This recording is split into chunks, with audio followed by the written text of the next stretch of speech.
So, ich lasse die jetzt mal an und dann schalte ich die gleich alle aus.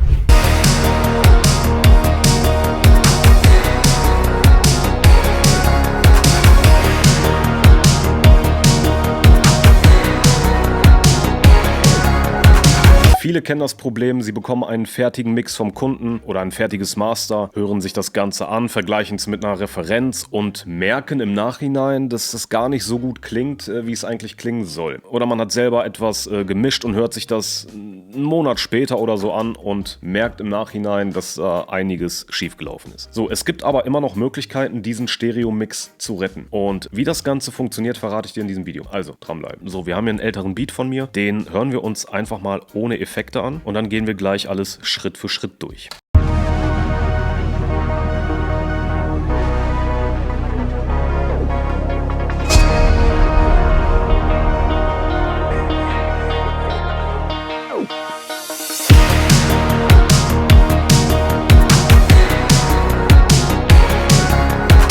Jetzt mag man meinen, das hört sich doch gar nicht verkehrt an. Das hört sich doch alles im Reinen an. Klingt doch absolut in Ordnung. Nö, klingt es nicht. Und ich zeige euch jetzt auch, warum. Wir gehen jetzt alles mal Schritt für Schritt durch. Und zwar fangen wir mit dem einfachsten EQ-Trick an, den auch viele kennen, den Low-Cut. Dabei geht es eigentlich nur um die Seitenverhältnisse. Und zwar die Seiten im Low-End-Bereich. Die habe ich hier weggeschnitten und mit dem Mid-EQ nochmal im 2 Kilohertz-Bereich ein bisschen abgesenkt. Das hat den Vorteil, dass schon mal so ein bisschen Harshness runtergedrückt wird und der Beat nicht diese phonische Atmosphäre hat. Und natürlich, wenn die Vocals später dazu kommen, dass da auch mehr Platz ist. Kleiner AB-Vergleich.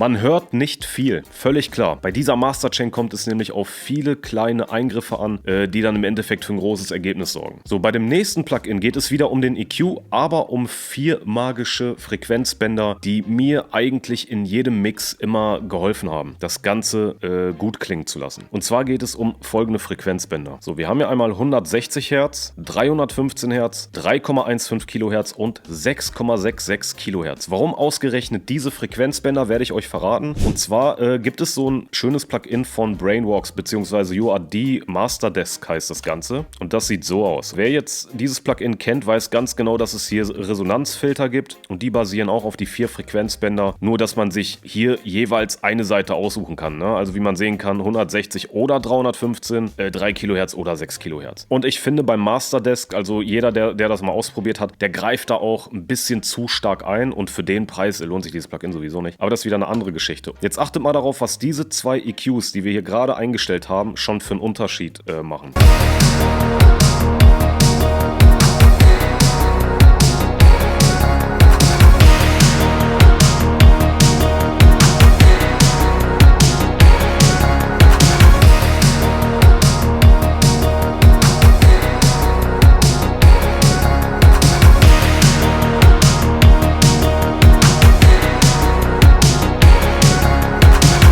Das Ganze klingt viel analoger, ein bisschen wärmer, es klingt nicht mehr so phonisch und dementsprechend kommen die Vocals auch später viel besser durch den Mix. So, ich mache das jetzt so, dass ich einfach nur mal den hier ausschalte und da könnt ihr schon hören, was das für ein Unterschied ist.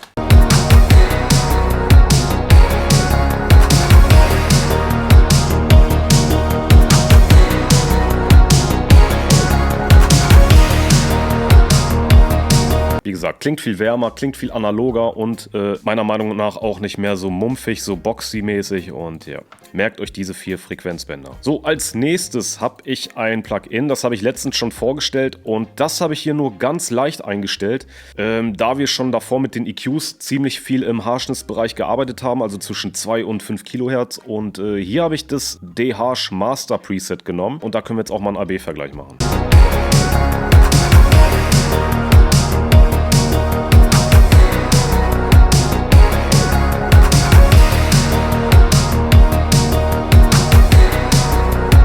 Man hört nicht viel raus, völlig klar, denn wir haben davor schon einiges in dem Bereich gemacht. Aber ihr könnt euch auf das Endergebnis freuen. Dann, wer es hat, also ist jetzt kein Muss, aber wer damit arbeitet, kann Bloom nehmen. Und zwar mit folgenden Einstellungen. Mixbus Preset und dementsprechend hier und da ein bisschen noch dran rumgeschraubt. Hier nicht so stark hochgefahren. Und da machen wir jetzt auch mal einen AB-Vergleich.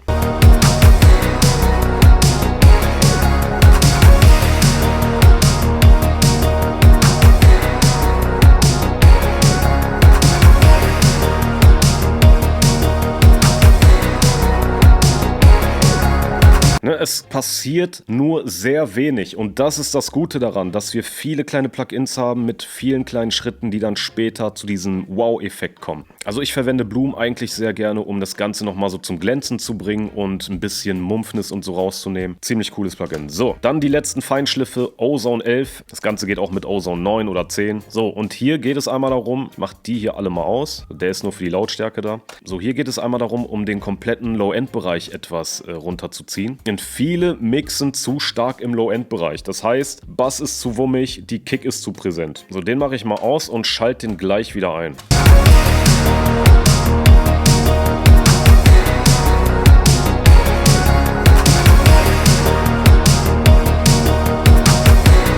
Kompression ganz normal eingestellt. Hier das Band auf minus 1,9 abgesenkt und das Ganze auf automatisch eingestellt, damit auch alles gleich bleibt. Je nachdem, ob der Low-End-Bereich zu extrem ist, sollte es nicht der Fall sein, würde ich die Finger davon lassen. Dann, was viele nicht wissen oder nicht machen, ist mit einem Pultec EQ zu arbeiten. Ich habe jetzt extra den von Vintage EQ genommen, da man hier besser sehen kann, was der eigentlich macht. Und der macht Folgendes. Der glättet sozusagen die nervige Punchness einer Kick, gerade so in diesem 110 Hertz Bereich und drückt dafür diesen Subbereich etwas mehr hoch. Also viele kennen es, viele arbeiten auch damit. Das gleiche gilt auch für die Höhen, wie man hier hinten sehen kann. Und da machen wir auch mal einen AB-Vergleich.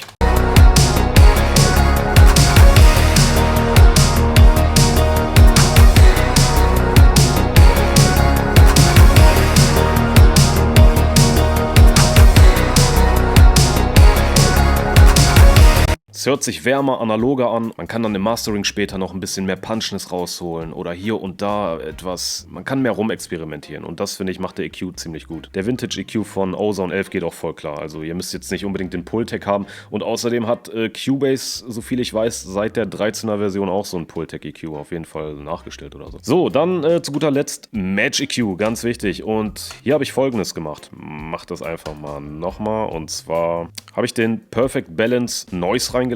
Ja, und der hört sich so an. Ich nehme das Ganze jetzt nochmal auf.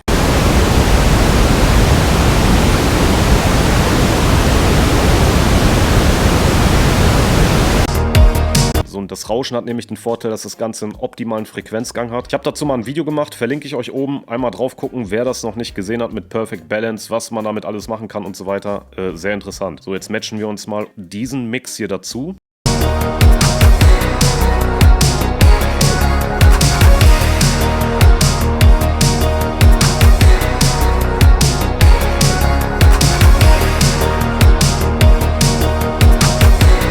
Und man konnte direkt sehen, dass er auch im Low-End wieder ein bisschen abgesenkt hat und in den Höhen hier und da geboostet bzw. abgesenkt hat. So, und diese vielen kleinen, aber effektiven Schritte, die prüfen wir jetzt mal, was das alles so gebracht hat. Und zwar mit einem AB-Vergleich. So, ich lasse die jetzt mal an und dann schalte ich die gleich alle aus.